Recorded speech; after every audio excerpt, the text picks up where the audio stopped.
à des nouveaux combats. Jésus, tu nous appelles, et nous voici fidèles, prêts à suivre tes pas. Conduis-nous au combat, nous sommes tes soldats, à des nouveaux combats.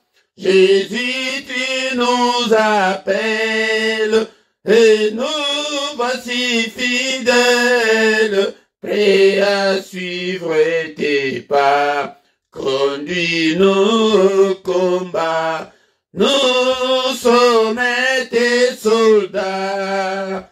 Amen au bas, amen au cœur, et nous serons plus que vainqueurs, et nous serons plus que vainqueurs.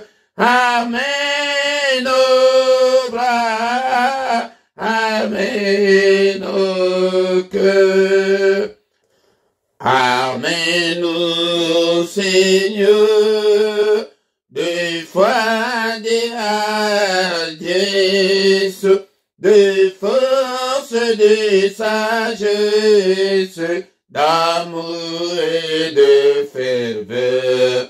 Embrassez-nous, Seigneur, d'une invincible ardeur. Amen au Seigneur, de foi, de hardiesse, de force, de sagesse, d'amour et de ferveur. Embrassez-nous, Seigneur, d'une invincible ardeur.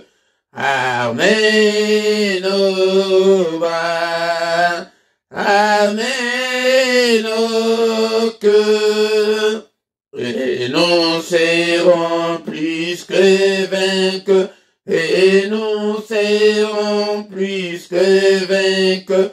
Amen au bas, amen au cœur. Nous tiendrons fermés la croix, notre bannière, pour vaincre l'adversaire par le sang de l'agneau. Oui, nous tiendrons bien haut la croix, notre drapeau. Nous tiendrons fermés la croix, notre bannière, pour vaincre l'adversaire par le sang de l'agneau. Oui, nous tiendrons bien haut la croix, notre drapeau.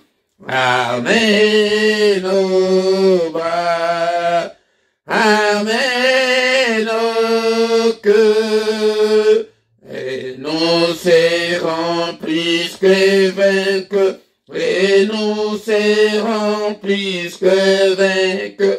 Amen au bas, amen au cœur.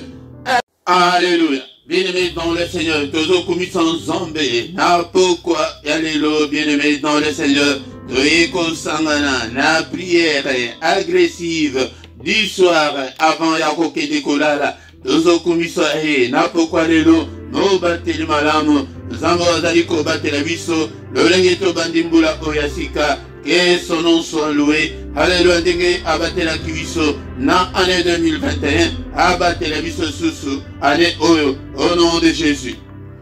Le roi des rois, le seigneur des seigneurs, Zambo Asali, Oyezali Komonana, Naozali Komonana te, Asali Likoro, Asali se, et que ton nom soit loué, que ton nom soit glorifié, en toi il n'y a ni changement, ni ombre de variation, Papa Yode Moto Sali, Alléluia, Zambé Tata, e bomo inangai eyonde muto salignon so papa kombo na yo ekumama kombo na yo esanjulama na pokwa lelo tozoko élevé élevons le nom de Jésus du lever du soleil jusqu'à son couchant. Que le nom de Jésus soit élevé, que le nom de Jésus soit exalté. Aucun autre nom nous a été donné pour être sauvé. Ezali kaka kombo moko, kombo ya Yesu Masia, ezali kola bandoki nyonso, ezali kola ya Satan, ezali kola ba démon, ezali kola ya puissance nyonso ya ténèbres. Et kombo na Yesu, yango tozobelela yango, na bandako na biso, na bomoi na biso,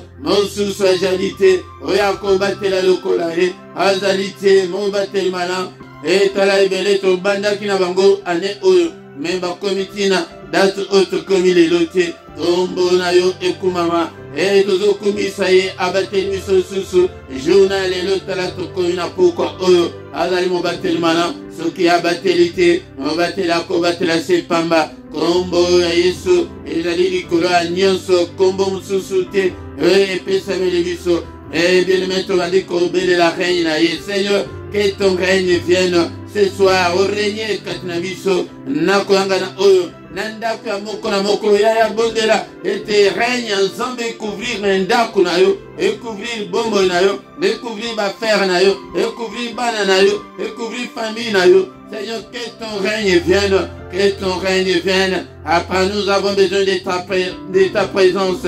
Nous avons besoin de ta gloire. Fais-nous voir ta gloire ce soir. Kombo mosusute, repesemeli biso, rete biso tobi kanango. Kombo ya Yesu Masia, na pokwa lelo, ya okomi konimba te, kovandela na mbetu te, zoa position idéale de konanga, zoa position ya malan, awa tozali ba combattant, na prière du soir, la prière à ne pas négliger, la prière à ne pas manquer, la prière à ne pas louper, ko louper prière ote komi konimba, ya telema ko vandela na mbetu te, so vandela na mbetu ponge koya, telema ya ko telema nde. Alléluia, bien-aimé dans le Seigneur, tozali ko élevé, mozali sina nyonso, wasali ezali komona na ezali komona na te, le roi des rois, le Seigneur des seigneurs, le créateur du ciel et de la terre, et Nzambe ya bomo nanga, la mozali ko sala ete nazala na pema, na pokwa lelo, merci pour la grâce na yo, opesinga ete nakamba peuple na yo. Alléluia, peuple de Dieu, soyez tous bénis au nom puissant de Jésus. Alléluia. Zambe oyazali kosangisa biso, alinge te tozala ba disciple kozala malemba te, il ne nous a pas appelé à croiser les bras. Bengi biso te ke tole bisanzoto, ce temps-là est révolu au diable avant de la biso, bandoki ba vande la biso. Ce temps-là est révolu. Peli sa moto ya prière. Nakati andako na yo. Ba demo baloba ete ndako ezali isusu. Place oyo ezali isusu ya kovanda te. Le roi des rois tomboli Yesu. Alléluia, pona makila. Basopaki na ngoma na Golgotha. Akomisa biso bana nzambe. Ya ofele. Ya mérite te. Alléluia. Na ba nyonso bayambiye. Na ba nyonso bandimi na kombo na ye. Apesi bango bokonzi ete bakoma bana nzambe. Na koma ya nzambe na za ya nzambe. Et déclare-le ce soir. Et que naza ya nzambe, mon âme n'est pas à vendre au diable. Et ni ya bana nanga, ni ya famille nanga. Alléluia. Zambo na pambolio. Na pokwa lelo. Mon santu la lola. Et Zambe ya bomonanga. Zambo ya batelinga na 2021. Zambo ya kotinga na 2022. Alléluia. Ya 2022 na maboko na yo. Papa mo bateli malamu ezali yo. Et nazali kozwa possession ya ane oyo. Papa lo lenge na koti na ane oyo epesa melanga. Et faveur na yo na mutu na ngai papa. Grâce na yo na mutu na ngai. Et miséricorde na yo na bombo na ngai. To pamboliye na pokwa lelo azali merveilleux. Encore une fois na pokwa oyo tokutani susu ndeko na ngai. Ezali ngolu ko tepa na nzambe ngolu oyo epesa meli na mutu nyonso te. Okomona mususu tango ya priere koki kutu diable a distraire ye ya kokota te na distraction ya diable. Zambe na bongo nanga. Alléluia papa. bien-aimé, tovandi kosenga, mana nzambe na bomo na biso, Seigneur, limbisanga na mabe nyonso, alléluia, babolembu nanga, ba faiblesse nanga, mabe nanga, nyonso esengelaki ete nasala mpo na yo nasali yango te, limbisa papa, limbisa na trouver grâce, alléluia, bien-aimé dans le Seigneur, alléluia papa, yokela ngai mawa, yokela ngai mawa papa, yokela mawa, bana na ngai papa, limbisa bango, ndeko na ngai bondela mpo na mobali na yo, bondela mpo na mwasi na yo, na pokwa lelo, bondela mpo na membre ya famille na yo, alléluia, Nzambe tata, limbisa bango nyonso, va trouver grâce, n'est-il pas écrit que crois au Seigneur, Jésus, tu seras sauvé, toi et ta famille, famille na ngai yango na pesi bango epai na yo, bikisa bango, limbisa bango, alléluia. Il est écrit qu'il a été offert pour nos offenses, mais il est ressuscité pour notre justification. Seigneur, justifie-moi ce soir, justifie-nous ce soir, justifie bananyoso pesinga na kamba, justifie bango, justifie pe banananga, justifie pe membre de famille nanga, justifie bango. Alléluia, Nzambe tata, retrouver grâce, retrouver grâce. Nami suna yo papa, pete yo jali Nzambe, retrouver grâce papa, retrouver grâce. Alléluia, est-ce que vous priez nanga ou bien vous avez distrait, qu'on a la distraité, qu'on a daté le col émission. Alléluia, yaya, il y a quelques minutes, tu as des côtés, il y a madame pour Nzambe. Alléluia. Seigneur, justifie-nous ce soir. Tu n'es pas venu sur cette terre pour nous condamner. Au contraire, tu es venu pour nous justifier. Justifie-moi. Alléluia. Zambelanga, justifie Bomonanga. Nakombo na Yesu. Nakombo na Yesu. Père de gloire. Alléluia. Toye. Et païna yo na pourquoi les lotos mona. Logo konayo. Miséricorde na yo. Grâce na yo. Et dans l'icône na biso. Bien-aimé dans le Seigneur, ça s'est bitozo belela. Makila. Makila na Yesu, epeto la biso, alléluia na basuire nyonso, ya nzoto pe ya molimu, ya le Seigneur nous a appelés, epete toza la pure, alléluia, alléluia, makila na Yesu, alléluia, puissance les alikats na makila, et dans la partage nanga, il y a aussi la victoire dans le sang de Jésus, 2022, et longa ya Yesu Masia, et accompagné moko na moko kati na biso, diable alonga biso te, bandoki balonga biso te, maladie emporté yo te, dekonanga, tozotatu elonga ya makila, elonga ya makila, na pokwa lelo, elonga ya makila, au nom puissant de Jésus-Christ, et makila na bandaku na biso nyonso, na nyonso tokosima, nyonso tokolia komel, tomeli makila, na melisi yango bana nanga, na melisi, alléluia, ba membre de sa famille, ba poison nyonso makila mabe, et neutraliser nyonso, au nom puissant de Jésus, effacer, et ba poison, makila mabe, autouta na ba famille et longwa, au nom de Jésus-Christ, alléluia, papa, alléluia, bien-aimé toujours belle ça, ça y fait molimo sang, molimo sang, ton Nzambe, telemisanga, totiko, yemba, awa, ete, à des nouveaux combats. Il y a des combats qui t'attendent cette année. Alléluia, diable, Azana Kanda Levi était Alonga Kiyote na 2021. Mendengeli nous échappe à qui et le combat continue. Il n'y a pas Molimo Santo. Toi qui fais de tes serviteurs et de flammes de feu. Salangaï, flammes de feu.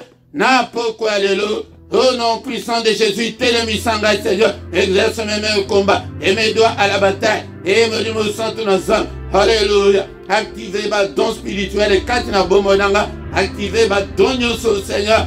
Au nom puissant de Jésus. Au nom puissant de Jésus. Ma don opérationnel. Activez la faim et la soif de Dieu. Activez Yango. Katina Bomonanga. Akombo na Yesu. Akombo na Yesu. Alléluia. Nazala impassionné de Dieu. Nazala assoiffé de Dieu.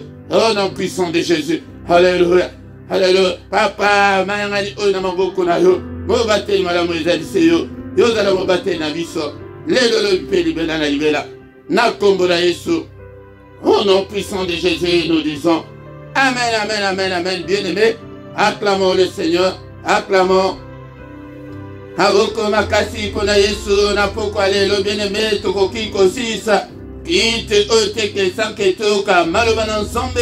Et bien-aimé dans le Seigneur toko kamaloba ensemble. Et tant toko kamaloba ensemble yangonde eko introduire biso na prière agressive. Et tais-toi agressé bango tokoki kotike la bango. Et tant lisusu te oyo ezali prière ya avant ya kokende kolala. La prière à ne pas manquer, la prière à ne pas louper, la prière à ne pas manquer, bien-aimé dans le Seigneur, à ne pas négliger, qu'on négliger yango ata mukete de kolanga. Na micro ya pokwa lelo ezali wa binamote Philippe yango de na kokambayo na prière ya pokwa ya lelo, bien-aimé dans le Seigneur, soki ke nano s'abonner na note de kolanga esengeli ete o s'abonner na yo de kolanga pona kosunga musala oyo epe de kolanga nango o partager na ba fil d'actualité na bino ya ba Facebook na ba réseaux sociaux na bino nyonso bo partager pour la gloire de Dieu. Bon sala ba commentaire ezali malamu mingi pona biso nyonso de kolanga yango de tokoyoka lilo bana nzambe na pokwa lelo yango de zalaka na Biblia na yo kozanga Biblia te de kolanga yango de na Biblia na yo yango de okoyeba koyekola makambo na nzambe pe okokola yango sans plus tarder, bien-aimé dans le Seigneur, tokoleka na etape ya koyoka ya maloba na nzambe. Bien-aimé dans le Seigneur, tokotanga maloba na nzambe na mukala ya Actes des Apôtres chapitre 10 verset 34 non 35. Actes des Apôtres. Est-ce que vous avez la Bible na yo? Encore une fois, bien-aimé dans le Seigneur, somba Bible na yo, ezala na Bible na yo, tangaka yekola, yango di makambo pe tokolobelana, pourquoi il y a les lots. Bien-aimé dans le Seigneur, Actes des Apôtres chapitre 10, verset 34 à 35. Alors Pierre ouvre la bouche et dit, en vérité, je reconnais que Dieu ne fait point exception des personnes, mais quand toute nation, celui qui les craint et qui pratique la justice, lui est agréable. Bien-aimé dans le Seigneur, na pourquoi lelo et tozali awa et tozali na motuna comment tokoki kosala kwete tozala agréable na miso na nzambe. Comment être agréable à Dieu? Comment lui être fidèle?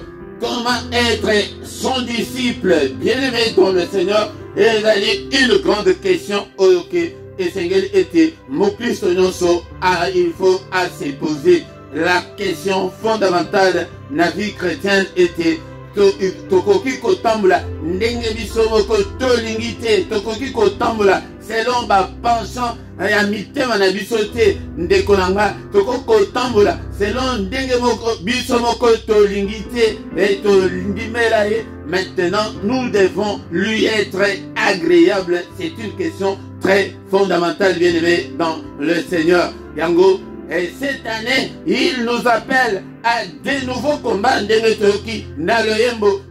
dans le Seigneur, il nous appelle à être fidèles, à suivre ses pas. Bien-aimé dans le Seigneur,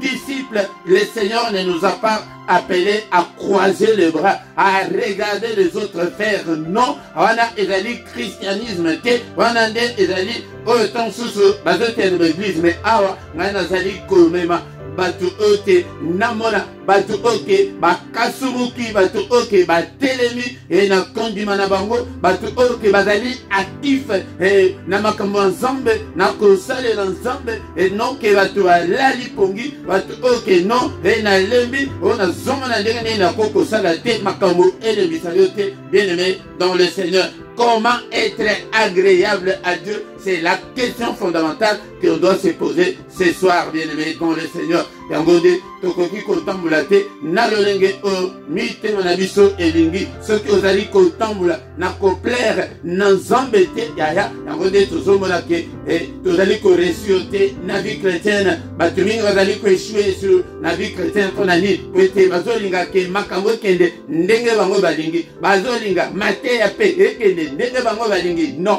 awa, okoya kokuta mate, oke, oyo elingi, oyo motema na elingi te, soke kosuwa yo, kutu, mieux kutu, suwa yo, kutu makasi penza, kwete, o changer, kwete, o mona loboko, nanzambe, na bombo na yo, ndeko nanga.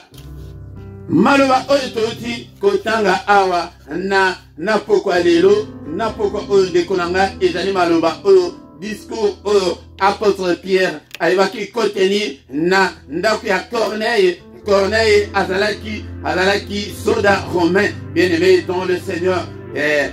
Yango na ba verset oyo ke na evangeli balobi ke il y avait à Césarée un homme nommé Corneille était centenier dans la corotte dite italienne.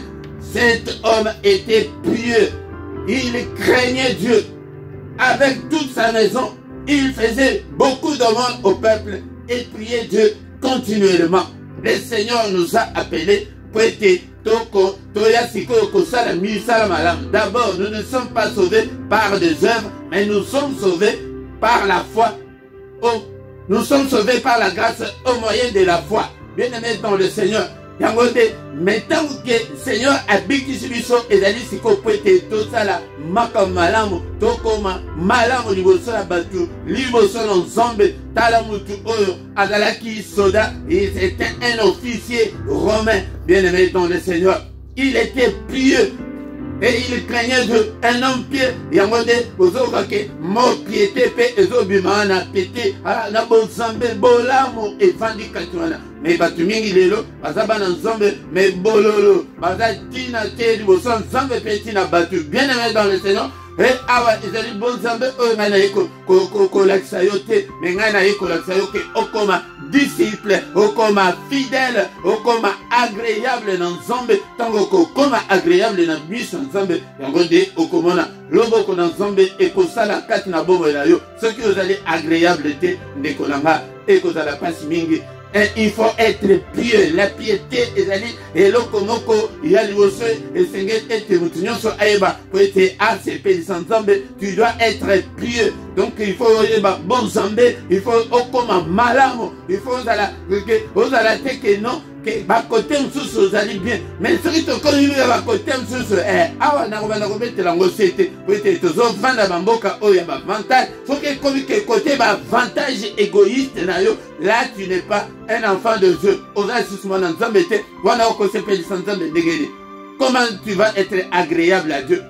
Mais côté wana ya ba intérêt wana ce que lingi pete otanga kombo nango to otanga kombo ngo bien aimé. So comme côté wana yaba location wana ozaya nzambe te to ikomi côté mbongo wana ozaya nzambe te to ikomi côté sexuel wana ozaya nzambe te oza impudique mais ozali que ozomi pesa ke ozaya nzambe piété nini wana ozala ngo oza impudique ozo pesa nzoto na yo bien aimé dans le Seigneur. Non ezali bongo te mutuna ya pourquoi lelo comment être agréable à Dieu bien aimé dans le Seigneur.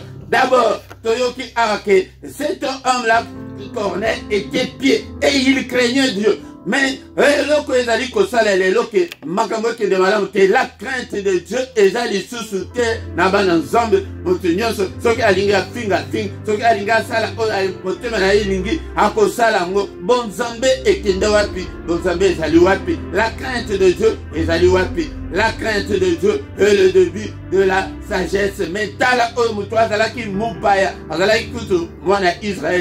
Mais il était pieux. La piété est bien aimée dans le Seigneur. C'est très important.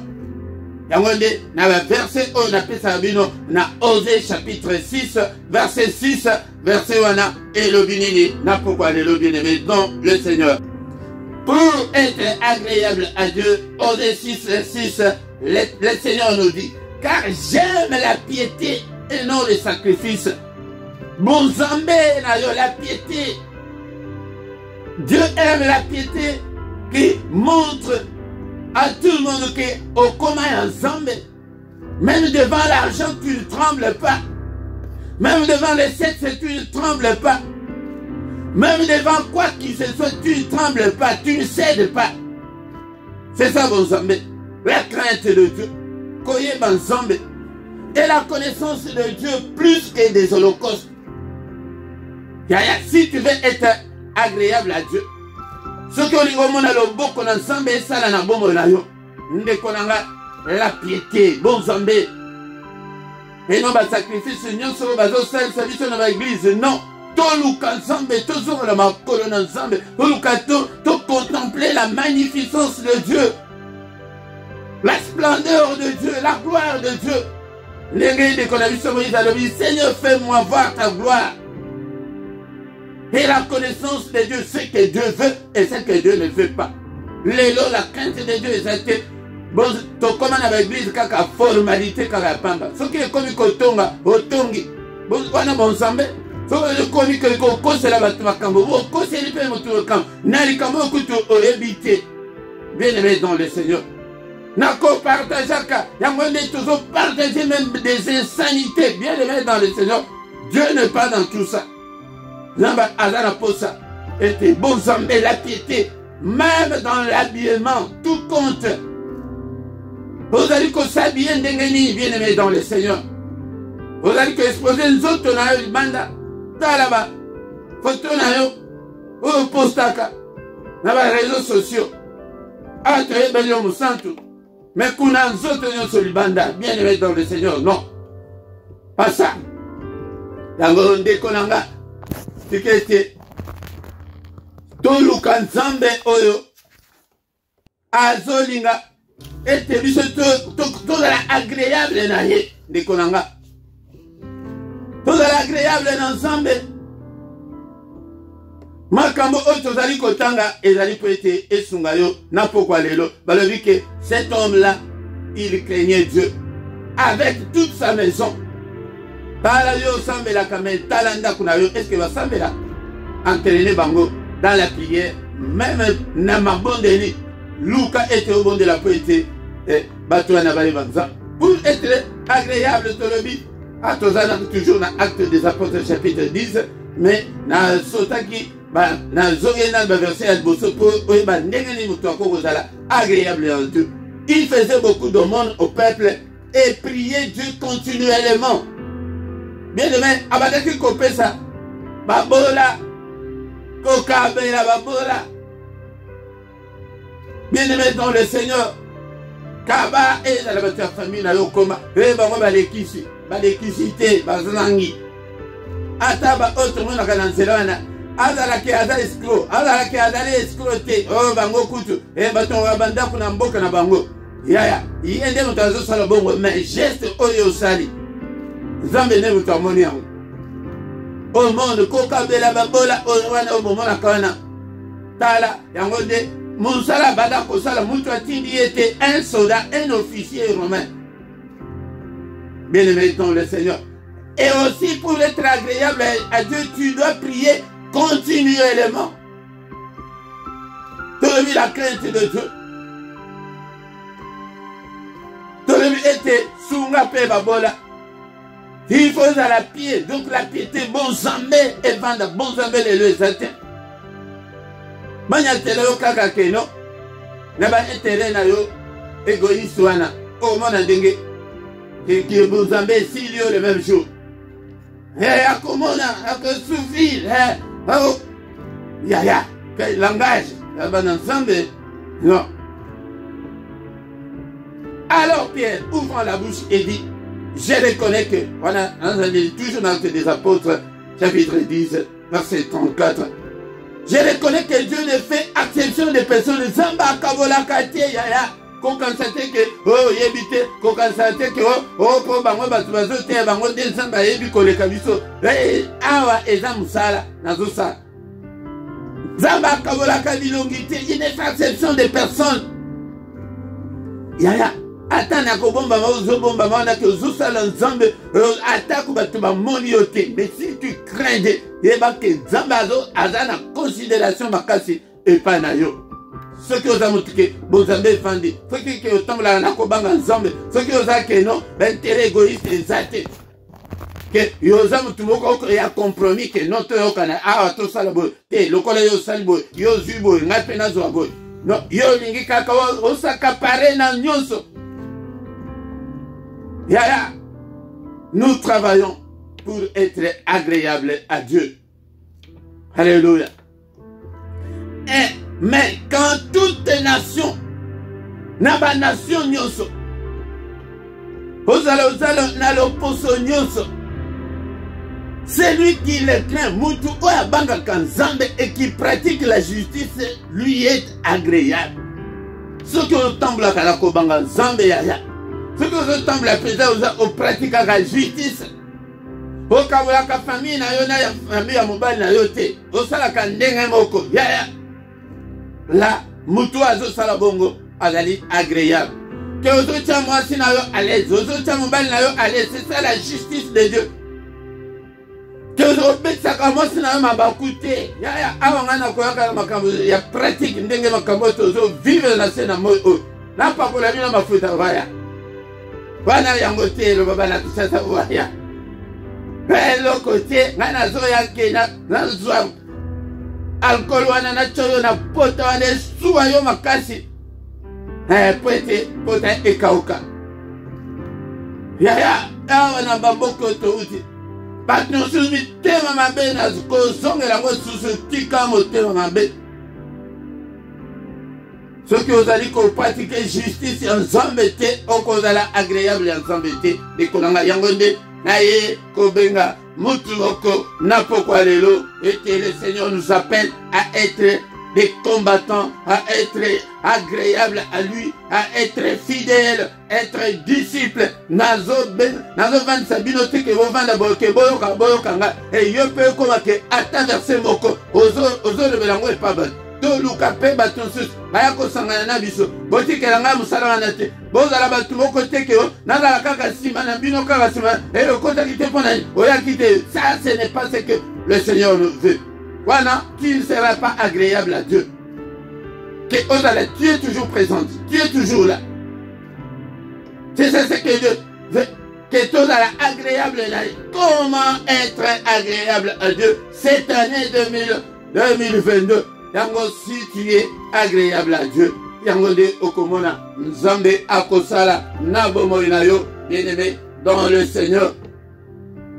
Yango tozo aussi ça, dans Matthieu 28, 19 à 20, Matthieu chapitre 28, verset 19 à 20, tantôt que nous tozongi na prier, to agressé bango avant que negolala, bien-aimé dans le Seigneur. Matthieu, est-ce que vous avez la Bible de nous au commis?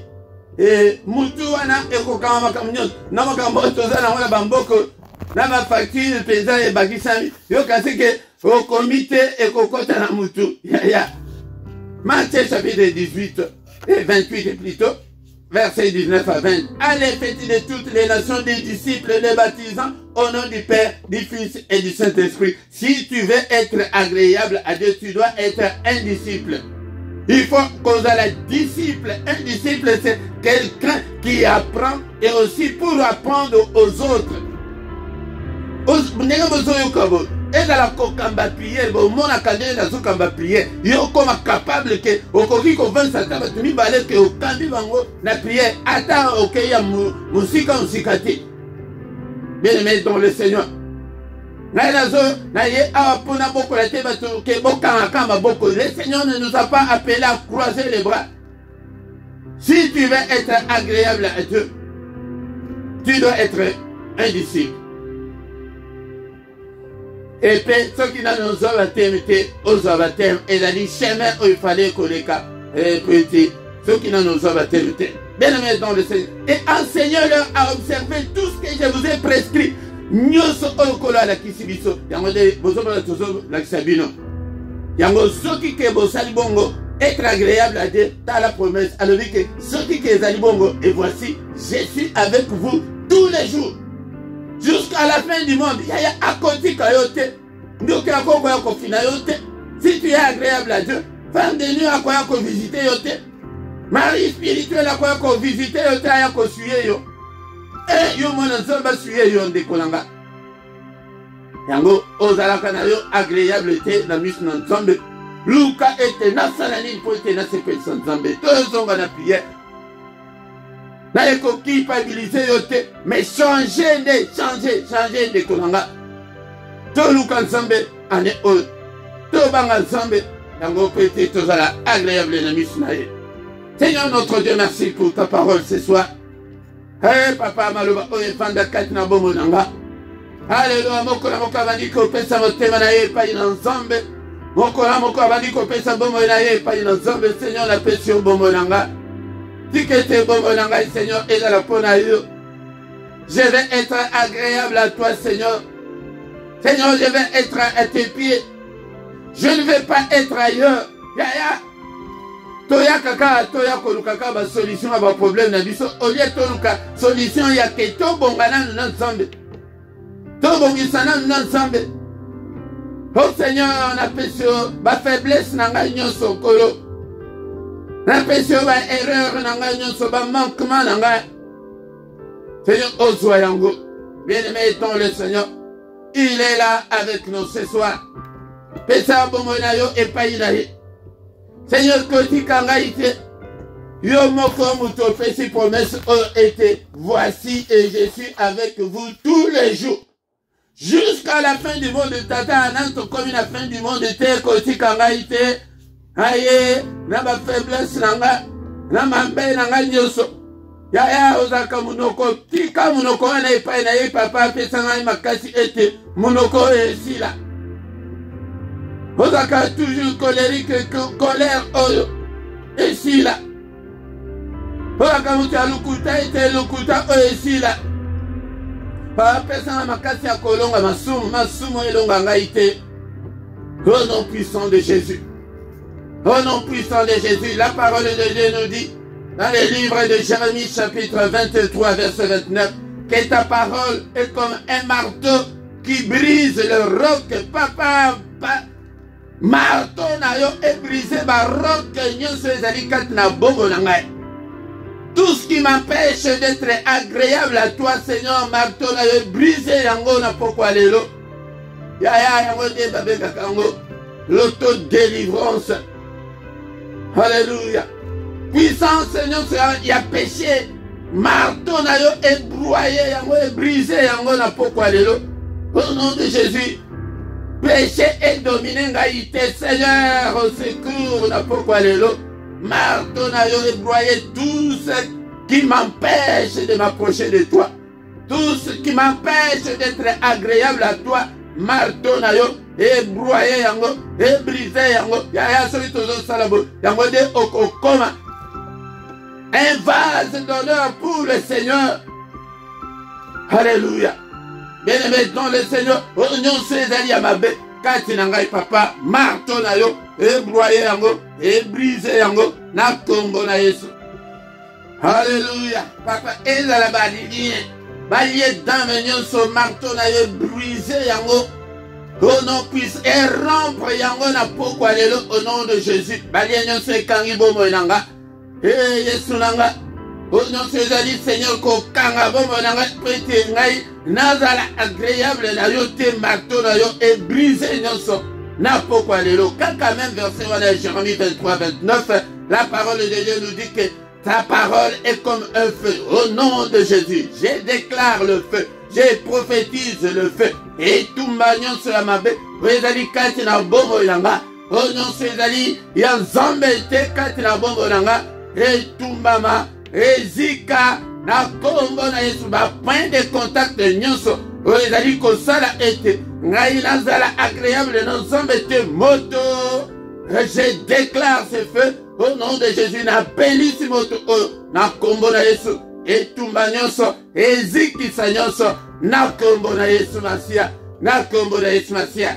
Bien-aimé, te kombo na kombo de la boye. Et afin que autodélivrance, misalango chaque fois, et ni yango, et la liko bloqué bomonanga. Tout ce qui bloque ma vie, Seigneur notre Dieu, au nom de César, kosala ete na okaka mongongo na yote, que Saint-Esprit azala à l'œuvre te katinanga, azala en action te, papa marteau na yo brisé yango, moto na yo etumba yango, au nom de Jésus. Mais avant que les colères, toko agressé pe bango, au nom de Jésus. Alléluia, tozali ko déclarer moto. Na kanya baine na biso, na kanya bandoki nyonso ya famille, na kanya oyo nyonso ayebi likambo na yo, oyo akanga vi na yo, oyo akanga misolo na yo, oyo nyonso ayebi likambo. Ela na mboka ozali kovanda, ela na ndako wana, noyelela moto na pokwa lelo, tozobelela moto, Alléluia. Seigneur notre Dieu, onyo saebili kambunanga, azala na kimia ata mukete, ezala butu, ezala mol, onyo sa kangi mukanda nanga, onyo sa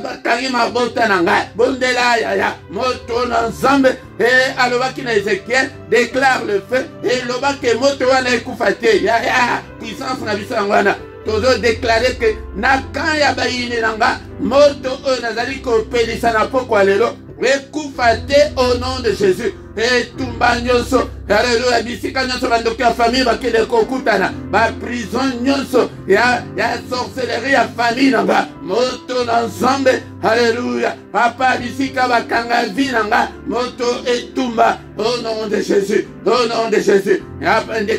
Qu'est-ce que l'ennemi t'a imposé au nom de Jésus? Marteau ya nzambe, vous allez que utiliser marteau na pokwa lelo. Alléluia. Imposa yo célibat. Alléluia. Ezali pe célibat te kotula. Imposa yo kotula. Marteau yanzo. Briser yango. Te libala nanga ezali libéré na pokwa lelo. Au nom de Jésus. Déclare-le. Mais qu'il est à gauche, qu'il est à droite. Et c'est la parole de Dieu. Alors qu'il a Ézéchiel, Manamutu, qu'il est à gauche, qu'il est à droite. Alléluia. Bandako déclaré. Au nom de Jésus. Alléluia. Marteau est libéré. Alléluia. Nous sommes calmes. Alléluia. Nous sommes monde ya ténèbres imposanga. Na boyango tuzo boya. Boya maladi wana. Alléluia. Boya kozanga wana. Alléluia. Boya seliba wana. Au nom de Jésus, marteau dans Zambé, et bouka nyonso, alléluia, ba porte nyonso, ezali boso na ekangama efungwama. Au nom de Jésus, ba porte nyonso liboso na ngai efungwama. Au nom de Jésus, ba limitation nyonso na ebisa binoke, et ba prière oya limitation ya ba blocage, et timu kolo esakoya. Au nom de Jésus, alléluia, et ma limitation nyonso, ma blocage nyonso ezali kati na vie nanga, na buki yango, na kwesi yango, na kombo na Yesu Christo, na kombo na Yesu Christo, alléluia, au nom puissant de Jésus. Retour à l'expéditeur, prière ultime kolo esakoya. Alléluia. Oh nyonso monde ya ténèbres, et bongisi contre bomonanga. Alléluia. Et zonge la bango. Au nom de Jésus. Et zonge la bango. Na kombo na Yesu Christo. Ma banga ne kwe la bango écraser bango moko. Au nom de Jésus. Ba kwe na mabuluwa na bango moko. Eh ba file wane kanga bango moko. Alléluia. Ba kanga na ba piège oya bango moko. Au nom de Jésus Christ. Au nom de Jésus. Il ne met nikotika. Butu na biso na maboko na nzambe. Seigneur notre Dieu, butu o na maboko na yo. Papa mobateli malamu ezali seyo. Alléluia, nzambe tata. Yo te utoloba ete mon côté akoya ko troubler pongi na biso. Mon côté a troubler pongi nanga, ya bana nanga, ya famille nanga. Papa, mimonisa butu o sécuriser bomo na biso, sécuriser ba demeure na biso, sécuriser bana na biso. Alléluia. Mobateli malamu ezali seyo. Batela pongi na biso, to trempe ba pongi na biso na makila na Yesu. Alléluia, mungura mona biso te. Alléluia, érige un mur de rein, infranchissable. Monde de ténèbres franchi te. Alléluia, bungi sa biso na barada na bango. Alléluia, bouclier ya foi et protéger biso contre ma traînance enflammée. Ya mouini. Au nom puissant de Jésus. Au nom puissant de Jésus. Qui m'y yo Seigneur et accompagner moko na moko. Na kombo na Yesu Masia. Alléluia, na porte ya moko na moko mupanga. Mupanga. Peta maboko mupanga se multiplier. Oh non soit komeka mupanga nzambe za la sans pitié contre tous les méchants. Alléluia. Au nom puissant de Jésus. Alléluia. Que le Seigneur Dieu Tout-Puissant vous bénisse et vous garde. Que le Dieu Tout-Puissant fasse lui sa face sur vous et qu'il vous accorde sa grâce en abondance. Qu'il tourne les regards vers vous et qu'il vous donne la paix, qu'il vous donne la joie de vivre, qu'il vous donne tout ce dont vous avez besoin, et pour la vie, et pour la piété. Et toyo qui n'a matérialité, piété, yango de zambe azali koluka poete comme agréable. Bon zambe, yaya. Et dans laquelle vous avez la place où votre oiseau mon ayote, la qui sait que vous avez ensemble. Libosa mobile, vous avez ensemble. Libosa moisi, vous avez ensemble. Libosa ba frère na yo, na famille vous avez ensemble. Et na musala, la qui sait que vous avez ensemble. La piété. Alléluia, exalté l'élo, la crainte de Dieu exalté. Alléluia, va chrétien, va comme va caméléon. Et bien-aimé dans le Seigneur. Alléluia. Que les yeux de l'Éternel qui parcourt toute la terre te localisent ce soir. Au nom puissant de Jésus. Nous avons ainsi prié. Amen, amen, amen, amen, amen. Acclamons, acclamons très fort le Seigneur. Il est là. Il est avec nous ce soir. Comment être agréable à Dieu. Comment être agréable à Dieu. Comment est-ce que je peux être agréable à Dieu? Et n'a pourquoi aller là. Bien aimé dans le Seigneur, tout comme il a souka, il a prié en abisso, n'a pourquoi y aller là.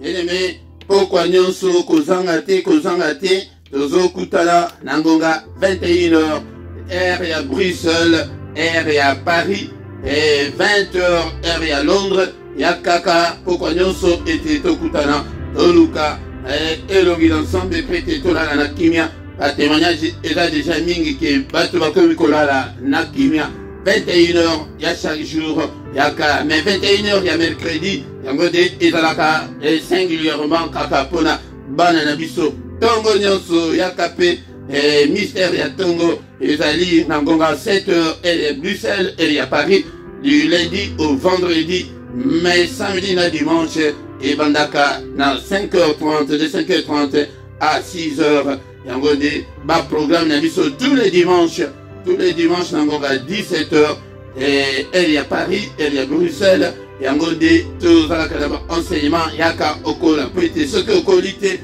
Okozwa, et le côté, et pas une ensemble, aux alakaka, considéré, et pas une ensemble, le Kolakama, moi la mouké. Et Konanga, et tous les dimanches, Kozangate, et dans ces la rubrique Okokuta, à coordonner la mission nyonso et puis numéro ya compte bancaire pour un soutien na yo na musala ensemble et puis PayPal ezali et dans les ceux qui n'ont s'abonné nante au s'abonner na yo diko yangwana beau partager na réseaux sociaux na bino et beau partager beau liker beau sala ba commentaire tout ça pour ça et ba commentaire na bino et les malamu mingi pona nzambe. Bien-aimé dans le Seigneur, tant que communion, souka, tokutani susu, mukola lobi, dans une autre prière agressive du soir, avant la coquille de Koula, la nakimia, au nom de Jésus. Amen, amen, amen.